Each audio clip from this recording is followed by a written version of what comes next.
One thing, if you are a realtor, know your marketplace, understand your stats entirely. When you can speak to what is happening in your current market compared to what maybe happened before, there's no arguing it. You're the local expert then. Welcome back. Today we're speaking with Lisa Hartigan. She works with Coldwell Banker. She's a solo agent. She just has one assistant. So get this, year to date, she's done 95 units. And so we're recording this in October. So her record's 168 sales in a given year, 70 million in sales volume. Her average sale price is 378,000, and she works the Fort McMurray, Alberta market. So she's one of the top agents across the country and has a wealth of knowledge that we're going to be getting into today in the conversation. Lisa, welcome to the call. Hey, thanks for having me. I'm really excited to be here. So Lisa, we were talking a little bit about like grittiness and, what top agents have. And I know for you, it's been doing 168 units on your own with one assistant, there definitely needs to be an element of grit. That's for sure. Can you share a little bit about your background, what actually got you into real estate, and kind of that we'll say the origin story of Lisa starting in real estate? Sure, yeah. You know what? It all started. I had twin daughters back in 1998. When I went back to work, I decided to go work at Earl's restaurant as a waitress.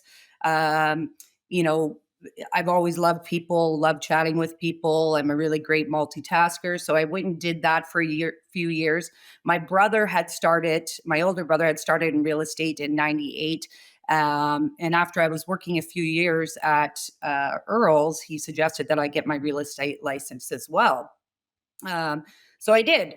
My daughters were 3 years old at that time. So I never really expected it to go where it did, in my career. So I've been selling real estate in Fort McMurray in this local market for 24 years. So I've seen the highs, the lows, the good, the bad, the ugly, through what Fort McMurray has been through. But in the end of the day, it was really my brother who pushed me to go ahead and do it. And he was one of the top agents at the time, and he's still quite successful. He's a broker owner of Coldwell Banker United here in Fort McMurray. Uh, Fantastic leader. It was someone who I could really learn from, and I did learn a lot from. And, the skills of being, like I said, a multitasker. I have twin daughters, so you can imagine, learning how to multitask different tasks like that, and definitely needing grit. Yeah, through the deals of, it's funny, you just get into a rhythm and you just go. And that's just something in who I am is I'm very competitive. So I hate to lose. And, in our family, the Hartigans, we do not play board games together because it doesn't ever end well. There's a reason for that, because we're a very competitive group. My younger brother played in the NHL. So, just to give a little idea of how competitive our family is. Yeah, that's So I think amazing. I think you have to be a competitive person to be in this business. Like, Mm. if you do not have the drive to, you know, get out of bed and go, "Oh, I need to move. I need to win." I used to watch, we were Fort McMurray Real Estate. When I started real estate in 2001, there was no realtor.ca. I didn't have a cell phone. I used a pager. And, there everything, we'd have to meet clients at the office and just go through binders and look, and so there was a lot of more one-on-one contact, and I spent hours a day doing it, because you can imagine we didn't have DocuSign either.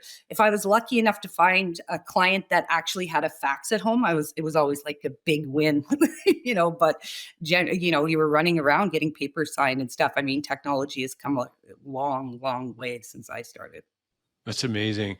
I have a couple of questions I'm going to circle back to about how real estate's changed through the years, and then a little bit about Fort McMurray and the marketplace.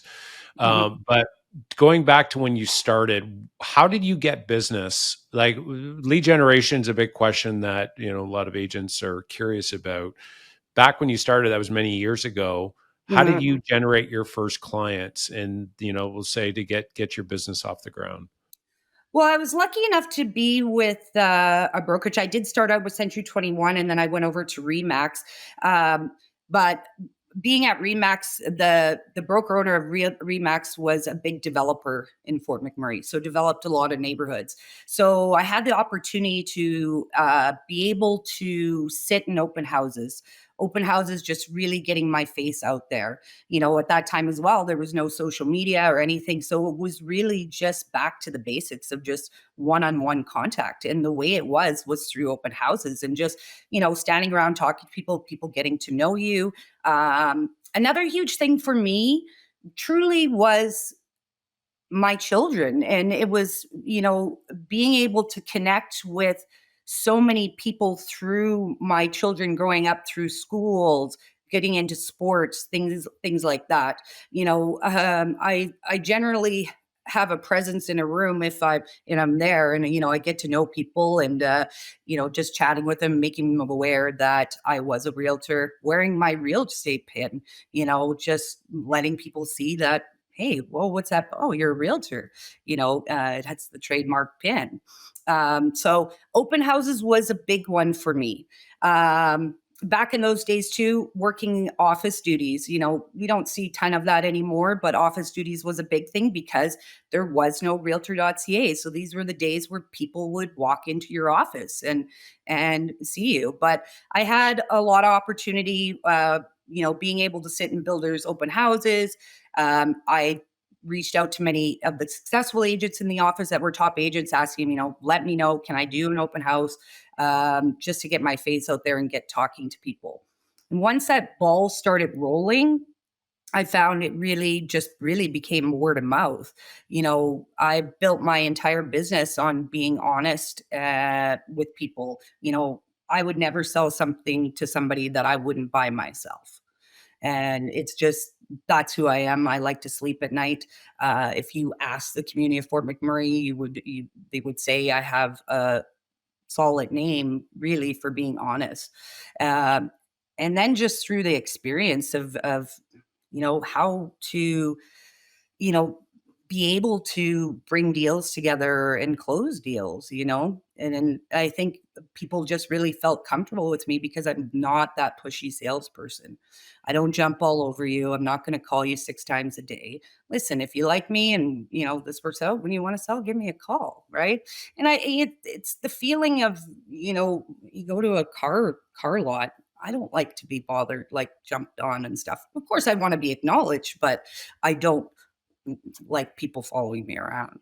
Yeah, the used car salesman kind of approach, right? Yeah. The slick hair back, and trying to like dupe you into a sale versus like listening to truly what's important to you And and I think, helping you. generally speaking, most people don't like it, right? And it's just, it's truly, it's makes people feel uncomfortable, and nobody wants to hurt your feelings. It's just, just human nature, I suppose. So, Well, and I think for me, there's it's interesting because there's a line there I found as well, because there's like used car sales, and again, I don't want to like put negative yeah, connotation. yeah, I'm we're just not talking knocking. about like, but like used car salesmen, kind of that the impression that say the public has, especially the salesman that's trying to like dupe you.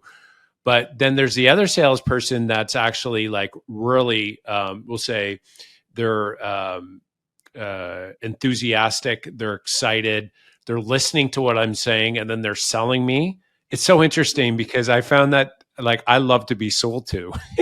When they're Yeah. selling me what I'm actually looking for, they're asking great questions, and then they go into and they provide a solution to me that like gets me really excited. Like it's easy to close me, I found, as a salesperson, just because I love being sold to. But I don't like somebody trying to dupe me into a sale where it's like you're just trying to get me to do something that you want versus like truly listening to what I'm saying by asking really great questions and then providing a solution to me that I get excited about and then being enthusiastic about it. Like it's interesting, that the economy. And I think that's where what I get from you in our conversation is that because you're so real and you really believe your solution is so good, you would do it as a natural like kind of a natural approach where it's not you're trying to dupe them. You see it's the best thing for them, which I would imagine is why you've been so successful selling, because you do it out of, love and the best thing for them versus like trying to get them to do something. Absolutely. Like, you know, the one thing about this business is you can't let the dollar control you. You know, wealth comes with knowledge and being caring, empathetic person. At the end of the day, it comes to you in fortune when you're honest with people, and I think it's super important to really know the business. Like I always say in this business too, is like you have to be an excellent buyer's agent before you are an excellent listing agent. Because how can I be an excellent listing agent when I don't understand the buyer? So, I really focused on that when I started in real estate too, is really understanding the buyer, just really going and working for, understand the buyer, working with loads of buyers so you understand them. 'Cause once you understand a buyer and how buyers think, I think you can become an excellent listing agent. What are some main nuggets or like key insights that you found when you started working more with buyers? Like what makes you excel working with buyers that's helped you through the years? Well, one thing people always, they always get a kick out of me when I'm showing houses. They're always like, you're not afraid to point out the negatives, and I kind of, I'm not, I don't sugarcoat a property when I walk in and go, oh wow, this is amazing. I mean, yeah, of course you do walk into some that are, but with buyers, they kind of like that. And again, going back to that honesty of going in and saying, look, hey guys, you're going to need to replace the shingles on this roof. Hey, you're probably going to be looking at, you know, updating these floors. Like what things do you change? Like it's like, whoa, this is you're going to need to fix this. We need to understand that. And that's again, I really understanding the buyer and really pointing out every aspect and preparing them if they were to buy the home, what's going to happen with the home during that period, rather than I know not all agents do that. They wait for the time of a home inspection to go, oh, okay, well, the inspector says. And usually I can go just through experience going, this is going to come up in a home inspection. The shingles need to be done, so prepare for that, you know.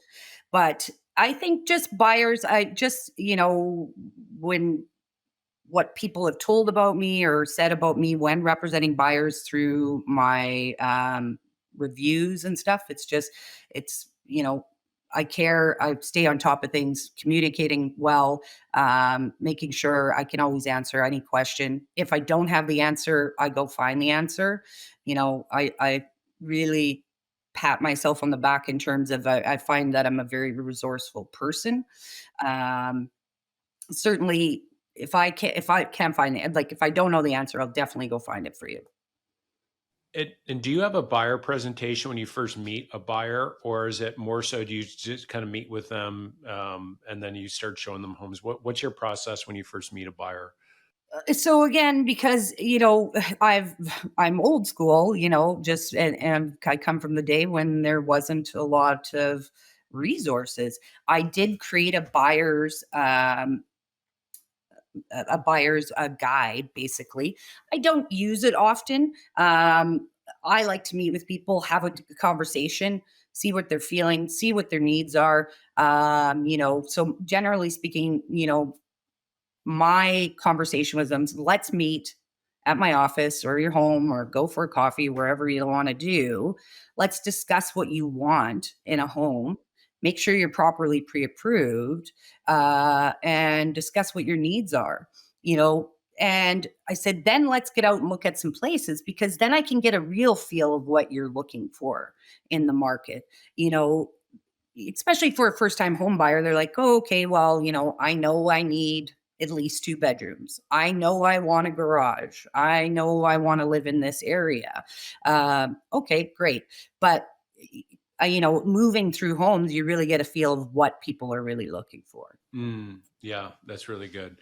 What about on the selling side? When you meet a seller, can you take us through what your selling process looks like when you meet with Sure. potential homeowners? Yeah, so I do a two-step process through with home evaluations. Basically, I like to come meet with the seller, do a walk through the house, take all my notes, get as much information as possible, kind of talk about what their plan is, where they're going, why am I there, basically. And then I do my evaluation, and then I go back and I sit with them and I go over my evaluation. I have my own seller's guide that I've designed. Um, Go over my evaluation, discuss, what I do for marketing, as well as what the process is of listing, when do pictures happen, what the process is for showings, what should happen, what sometimes might happen. Again, the good, the bad, and also going over what my commissions are, what the cost to sell is, and stuff. So something in Fort McMurray, especially, is like, through the high times, we didn't really need to calculate numbers too much in terms of what was owed on a mortgage and what the commissions would be and the cost to sell uh, in those days, because prices were just going up and like people had so much equity in their homes. And that all changed when oil tanked in 2014, that I've really have sat with people and literally down to the penny to see if they can sell. So I've had to redesign how I do my sellers presentations from the times when things were good and flying out the market, like off the market. Even if I told them the house was worth 700, they'd say, well, I want 750, and we'd put on the market and they'd get it. So there was, it didn't even matter what I said for value, whereas now you have to be very careful and things need to be priced properly. Yeah, right We're on. just not in a market anymore where the seller can dictate what they want, and we once were. But yeah, so that listing presentation has changed over the years just to fit where the market is. 100%. It's Fort McMurray. Can you maybe share a little bit about the we'll say the trend of, because it's very oil reliant, right? Mhm. So if that market's up, it's like the best market since sliced bread, and if it's down, it's really down. Is like from a peak to a low. Can you maybe give some context over the last like decade? Or you said 2014 is where Yeah, it's. so it was, what was it, end of 2014 that oil had dropped. So the beginning of 2014 was the peak of our market. So when I look back, if to where our prices are now to where they were, we would have, if you had bought anything by 2006, because I think that's probably where our pricing is now, till that downfall, you would have been in the red. So what we've seen in the past 10 years, um, that things, it just got worse and worse and worse and worse. So when I started in real estate, the biggest thing was inventory. We just didn't have inventory. They couldn't keep up with the infrastructure, house building, anything as fast as Fort McMurray was growing. So, if I talk to clients, I remember the days there was maybe two houses to show, and it's like literally pick one, you know, and you didn't really get a choice of where you wanted to be, or what you wanted or anything. If you wanted a house, that was it. And then after that downturn, we went to a market. I think, if I look at how many houses we had on the market when things were crazy, maybe a handful. When that downturn happened, I think we were up to about 1,200 houses, which is a lot for Fort McMurray. And especially through the fires and the floods, we had a lot of people leave Fort McMurray. Plus, through this oil downturn, we had a lot of people leave because they were out of jobs. Past 10 years, we seen foreclosures. Foreclosures were a huge part of our market. Whereas, when I started real estate, people asked me if we had any foreclosures. I'm like, no, gosh, we never seen them hide their hair of them, because people had so much equity in their house. So at the peak of 2014, our average house price was at 742,000 to where the lowest point was around 350,000. I think our our average house price right now is moved up to for August of 2025 for a detached home, the average house price was 474. So you can see that we've had a slight increase in the past year or so. The market has definitely um, moved to the better. I do believe that things are going to improve. One of the things I always say is Fort McMurray used to be the most expensive place in Canada with the highest incomes. Now we're the most affordable place to live in Canada with the highest incomes. So what we're seeing now is that we're seeing people move to Fort McMurray because it's affordable. Fort McMurray has probably one of the lowest property taxes in the country. When people move here from Ontario and stuff, they're like, is this property tax correct? And I'm like, yeah, but we're also oil sand city. So the city gets royalties from it. So they don't need to raise Right. taxes significantly. Uh, so that's helpful. But Fort McMurray is affordable now. So what we're seeing is that people that have been commuting here have decided, no, I'm going to move my family here. This summer I had two families move from Newfoundland, one that never worked or lived here before, and another that had commuted for many years. And they decided to bring their family here because even prices in Newfoundland have skyrocketed. And it just makes sense to live here. And Fort McMurray is such a wonderful community. You can't always, and that's the frustrating part as a McMurrayite. I've lived here for 28 years. I've been coming here to visit my father when he was living here since the mid 80s. So Fort McMurray is my home. And you talk to people that live here, they love it here. What you read and hear just isn't true. you know, it's, I think that to me, it's like that makes a lot of sense for what you can get bang for your buck there. It's an incredible mhm. 2014, 742. And then 2000, you said 2006 is where it was like we're at. Is where about our pricing is now, is So how I 20 think. years ago. So 20 years ago pricing. So this to me, it's like, I think from a positioning standpoint, it makes a lot of sense that that market I mean, 20 years, you figure pricing's going will likely go up, Yeah. and that's where you have the whole cost to even build a home right now. That's Well, where and there's when no new construction going on in Fort yeah, McMurray. yeah. Uh, so and that's another thing. So our inventory is actually quite low. Um, and our rents are high. For years through that 10-year downturn, we didn't see investors in the market. Now we're seeing them come in from all across the country because rents are high, prices are low, and you can get a cash flow. And, so there's so many different people really paying attention to the Fort McMurray market right now. Like even one of the mortgage insurers, Canada Guarantee, they wouldn't touch Fort McMurray. And now they're really wanting to get into the market here in Fort McMurray because I think that I think our city is moving in the right direction. Like anything, real estate, get in while the getting's good, get out without getting, and it's always a cycle. And I think we're finally on the up of that cycle here in Fort McMurray. And that, there's a lot of positive talks. And what's always missing about Fort McMurray is nobody outside of Fort McMurray wants to talk about what the positives are. You know, one of the interesting things is the Pathways Alliance project. It's six major oil sands companies who've come together and engineered a $13 billion project to capture carbon. CBC did an article, which they never really speak much, don't really speak good about Fort McMurray over the years, but they did a very positive article that, talked about the Pathways Alliance project. This that Fort McMurray will boom again if this all moves forward, which I think it will. Well, Lisa, I could see you're very, we'll say, excited and enthusiastic, which I think is half of selling is believing what it is you're selling, and Yeah. you can sell Fort McMurray there. So I think you're in the right profession, and obviously the numbers say that as well.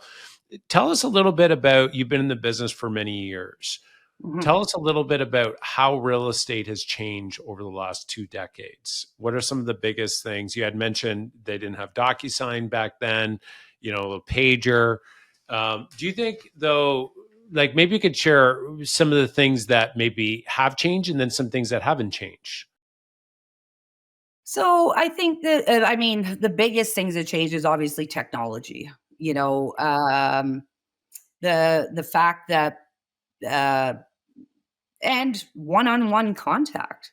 I think that's missing a lot in the real estate business now in terms of discussing contracts. Whereas before, agents, you had to physically sit with the people and go over the contract with them.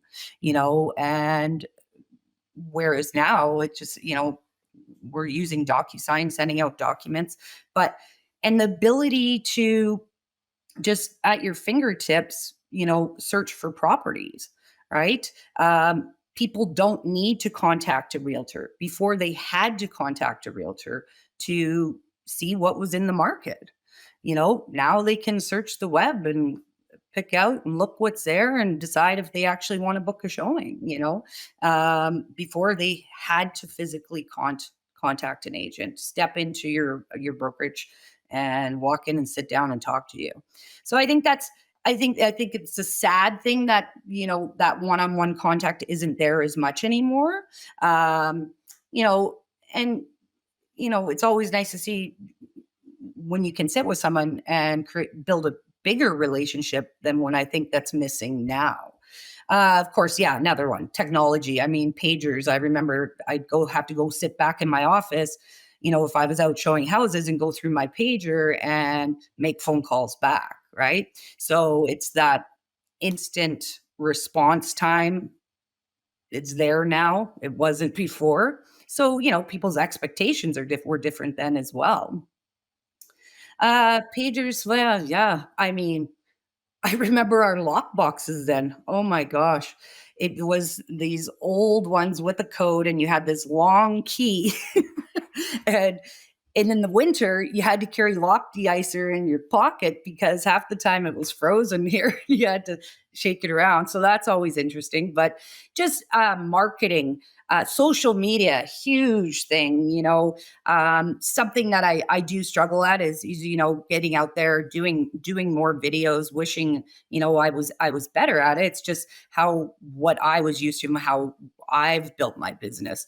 Social media was non-existent. What it came out in 2006 or somewhere around there, and then obviously a few years for people to really catch up and understand all of it. And now there's just so many platforms and so many things you can do.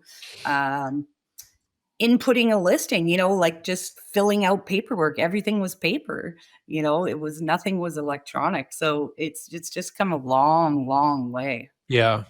It's Oh, interesting and though that thanks. you yeah, it's interesting though that I mean, with all that being said, you're the numbers you're putting up, you're still doing the essential, having conversations, right? And it's Mhm, interesting mhm. that I find that a lot of the top producers, even though they utilize social media as a another way to be in front of people and be top of mind, they're still having many many conversations with people on a regular daily basis, right?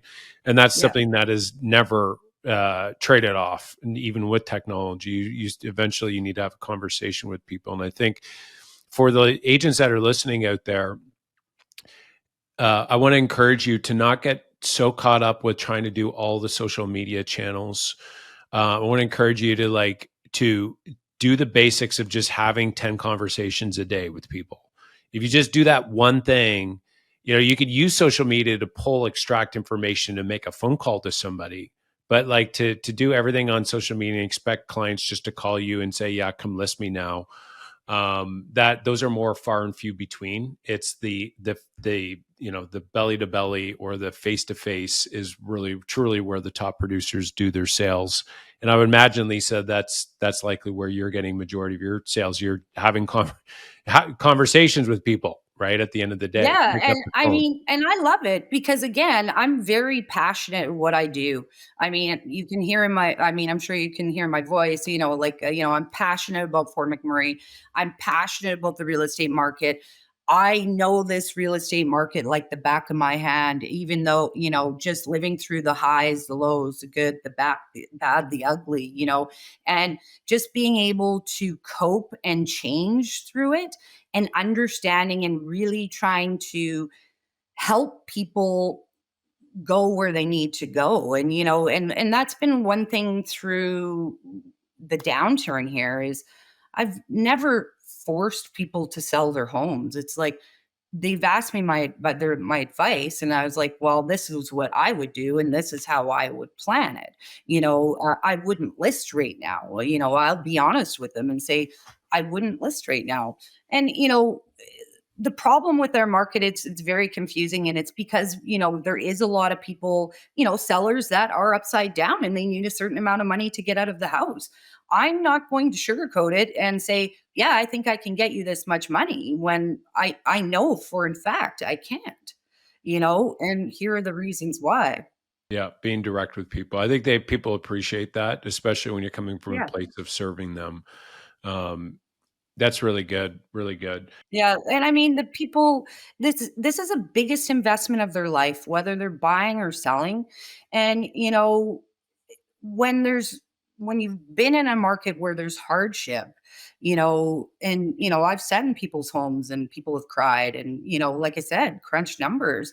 And those are the days where, that's what makes my job the most fulfilling is when I can help people, and give them my knowledge that I have.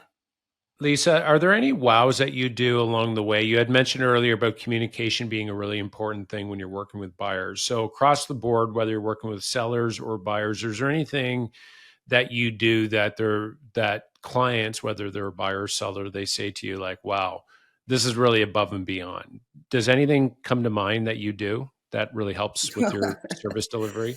Well, there's been a lot of those moments through the years for sure. Again, going back to it's not about the dollar, and um, my clients really become people that I truly care for. And I've helped a lot of people, with different things, managing a problem. And, that's really a thing. Like I've had, if you read a lot of my reviews, a lot of people just find me very resourceful. I have a good connection for whatever you need. Plus, I'm always willing to help, in terms of, we can't, whether it be, helping them get an appliance because, they're at the bottom of the barrel trying and they need an appliance, things like that. Like I've helped people just so many factors and in solving problems. Wow moments, Well, I think that as you're thinking of that, I think that's something I want to point out is that having a Rolodex of like really amazing contacts, connections, trades people, like everybody needs a mover, right?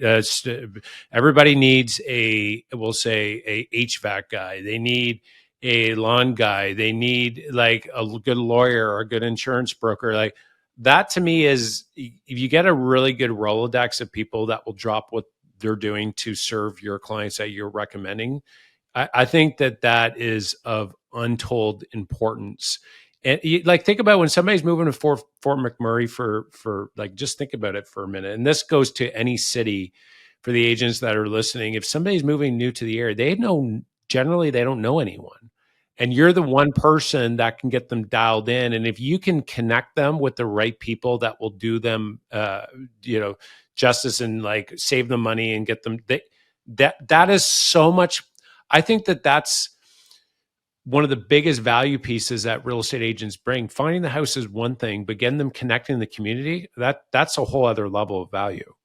and I have only aligned myself in that Rolodex with people that I know do a good job, 2, show up, 3, that are going to be honest and not cream them on price. I mean, yeah, it's a huge thing. I mean, I'm sure I get asked 15 times a week. Hey, who should I use for HVAC? Oh, who do you recommend for insurance?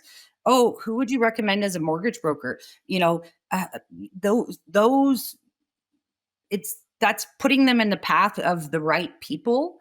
I have a insurance broker I use. I have mortgage brokers I use. I have people at every branch in Fort McMurray that if they want to use that, this is who I would recommend. And I only use people who work with the same ethics I do, because there's nothing worse than getting the call and going, "Oh, remember that guy you sent me? God, he was terrible." Well, Yeah. and not only this is that people ask like, where do you get business? It's like that's building your network, and if you keep sending them business, and here's the thing that I've learned as well: when you send business a lot to somebody, like every so often, ask for it back. It's like, hey, listen, if you're running against, if you run across somebody, it's like, keep me in mind moving forward, or next time, get looking forward to you getting me back on this one, or but you could just say it in a very lighthearted way.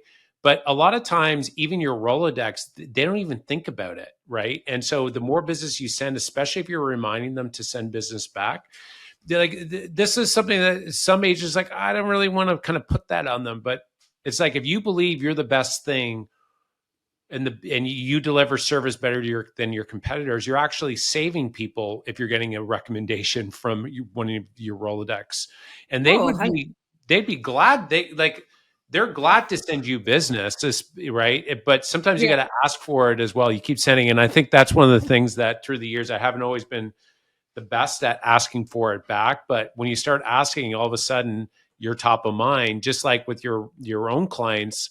They don't think about, oh, I'm not going to send it because Mark or Lisa's too busy. You're just not top of mind. But if you're putting it out there, they're gonna it's a great way to generate business that way. Oh, 100%. I have a painter. I mean, you have to remember too, these people are people that are in people's homes.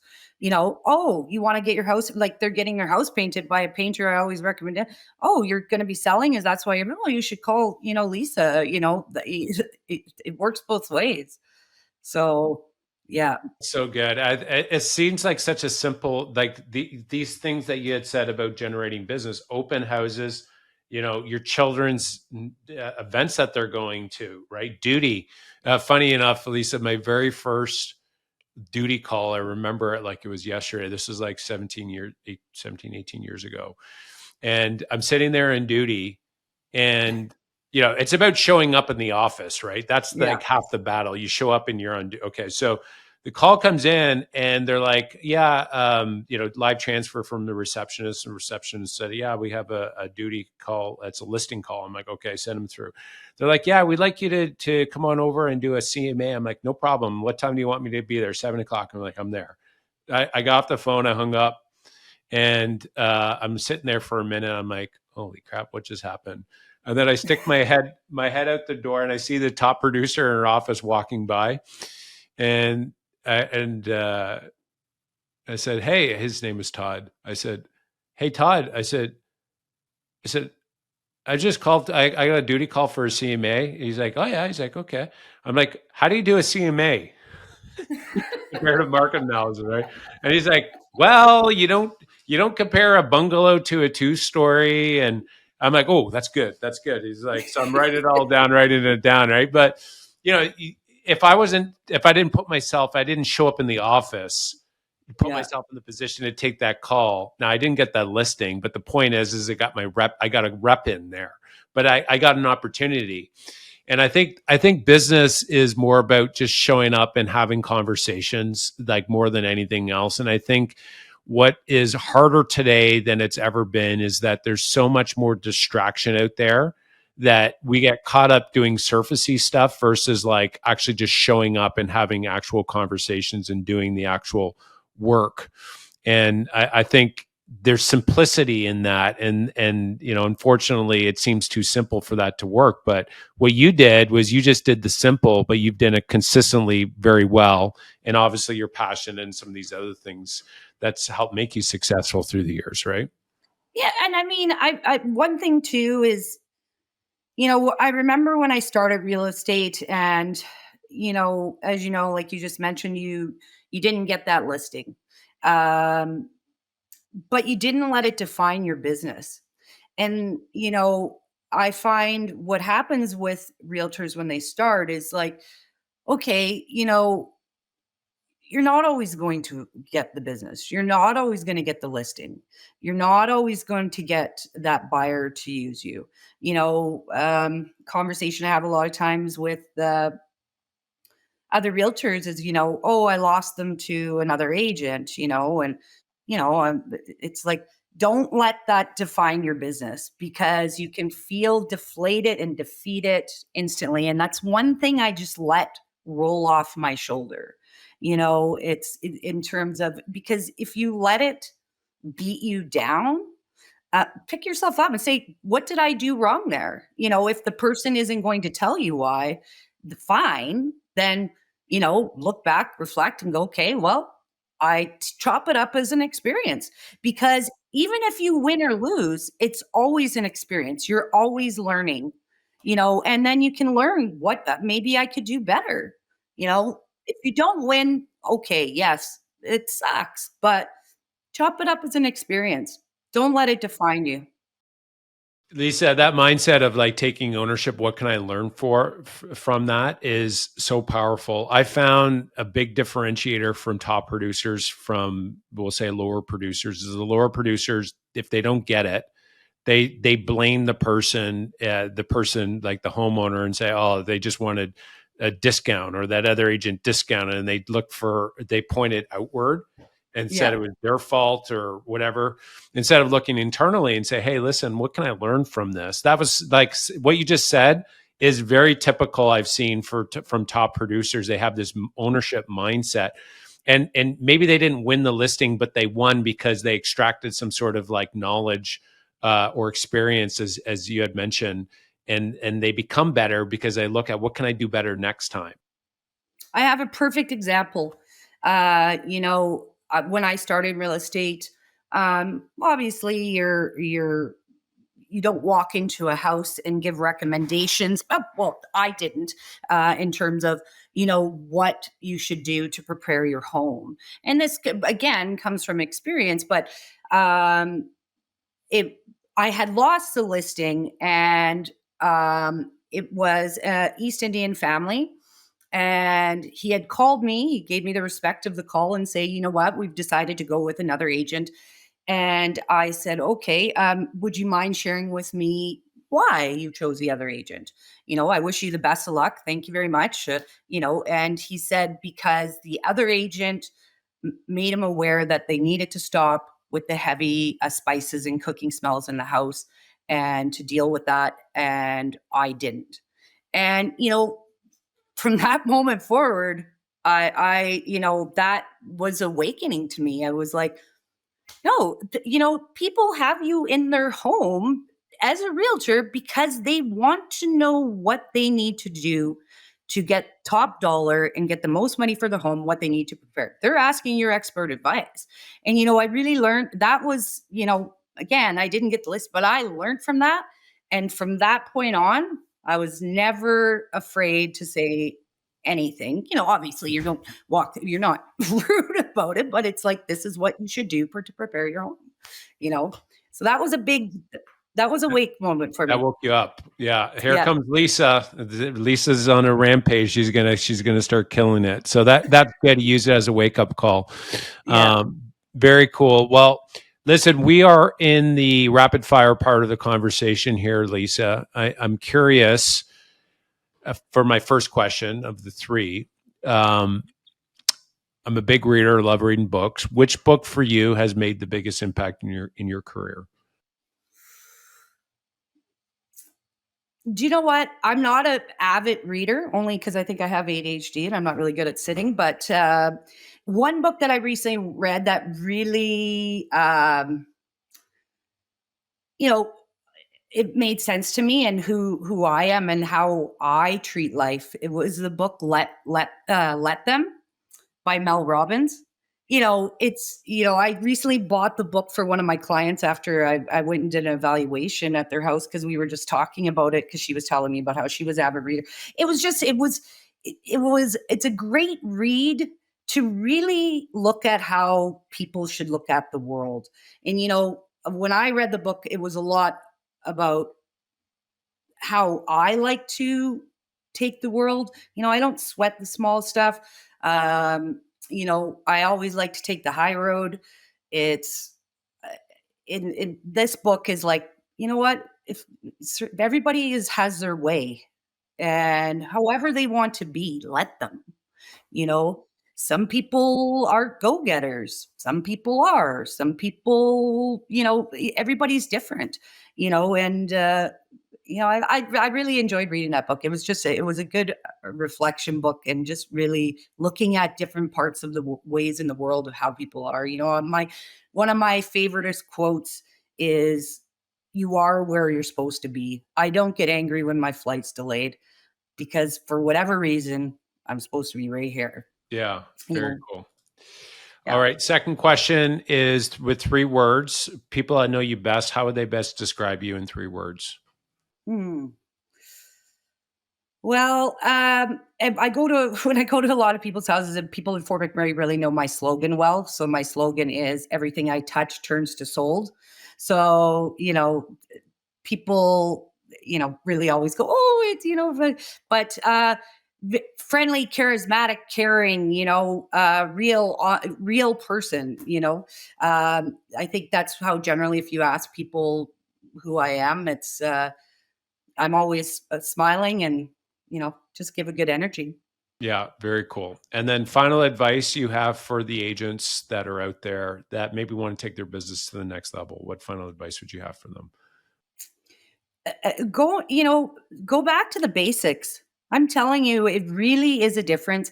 That's truly what's missing in this world now. And people want to talk.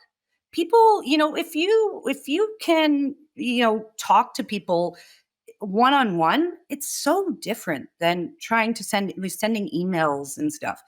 They can feel your passion. They can feel how interested you are in the real estate market, and what your knowledge is. You know, if people didn't know me, how would they know I have so much knowledge without me standing there talking about the real estate? One thing, if you are a realtor, know your marketplace, understand your stats entirely. When you can speak to what is happening in your current market compared to what maybe happened before, there's no arguing it. You're the local expert then. So speak to market stats, understand your stats, review them every month. If your board puts them out, our board puts them out, understand them to a T, and you will be the local expert on that. Yeah, so good.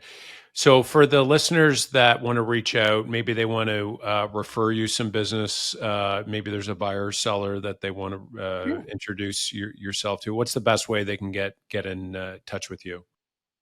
Well, you can call me at 780-714-4156 is my cell number. Uh, if texting is easier for you, that's fine too. I am on Instagram at Sold by Lisa Hartigan, and on Facebook at Lisa Hartigan, Coldwell Banker United. It should be fairly easy to find. And my website is lisasells.ym.com. YMM stands for Fort McMurray's airport code, just if you're all wondering. That's amazing. Lisa, thank you so much for coming on the show. Really, really appreciate it. Yeah, no, I really appreciate you having me. It was fun just talking and reflecting in the past. Wow, there really has been a lot of changes. So it's always nice to speak with successful your realtors like yourself. And I love what you're doing and putting this out for new agents to give them a little perspective and information, because it's certainly not easy starting. And surround yourself with the right people, and that's a huge thing. Hmm. And know your sphere of influence, but really get out there, be in people's faces as a friendly smile, and just be kind. Wise advice from a very wise person. Thank you so much, Lisa, for coming on. Take care. Thanks for having me. And thank you everyone for listening to the show. If you like the show, you can go ahead and subscribe to the channel and share it with any other real estate agents you think could benefit from it. I love you guys, and keep on going full out.